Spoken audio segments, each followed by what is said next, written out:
can talk about problems, we can give examples and so on. Give me solutions, Masha.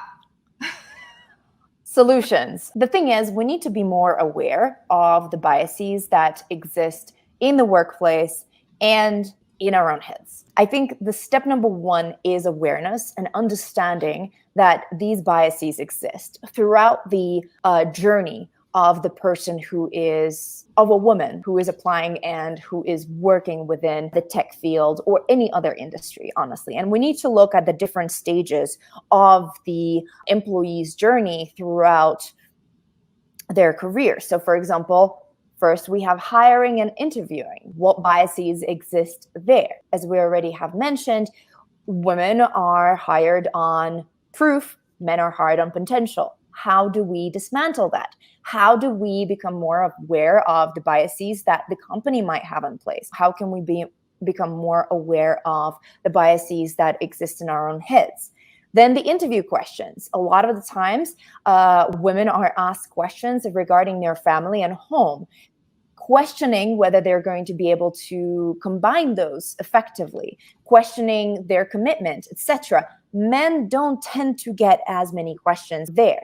Then we have biases when it comes to our pay, our salary. There's a statistic from 2019 that 60% of the time men are offered a higher salary for the same job at the same company than women.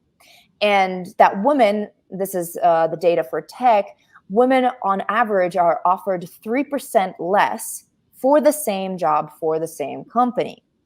So we have to make sure that we're aware of these biases. Of course, there's also the fact that women negotiate less than men. Then we need to look at the workplace in general and the treatment of women versus men or any other, groups that are not the majority. What biases exist in the workplace? Are there any policies that are not great for women versus men or any other genders? Some of the policies that we can think of is flexible work, flexible hours, remote work. There's also parental leave policies, etc. Then we have the fact that the promotion cycles can be biased. Again, we have a woman run into the problem of perception of potential versus proof.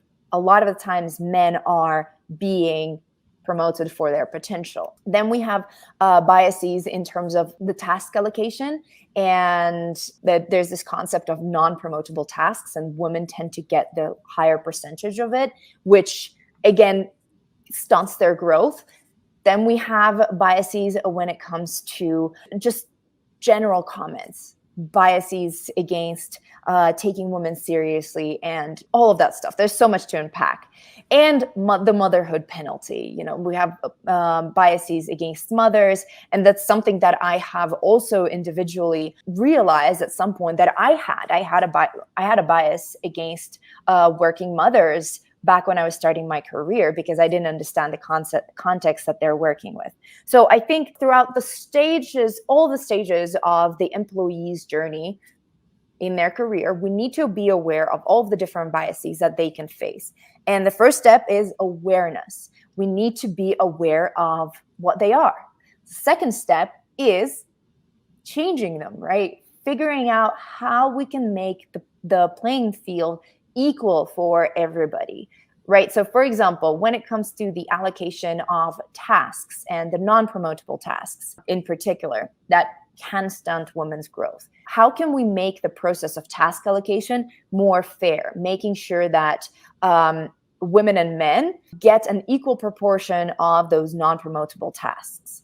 How do we make sure that everybody has access to the same opportunities? Step number 3, when designing new systems, when designing new processes, we need to keep these biases in mind and ask ourselves constantly, are these biases preventing me from having an equal judgment? Will these biases come into play at any stage of this process? Will anybody be in a disadvantaged position because of these biases? So it's a big beast that we're working with, and we got to take it a step at a time.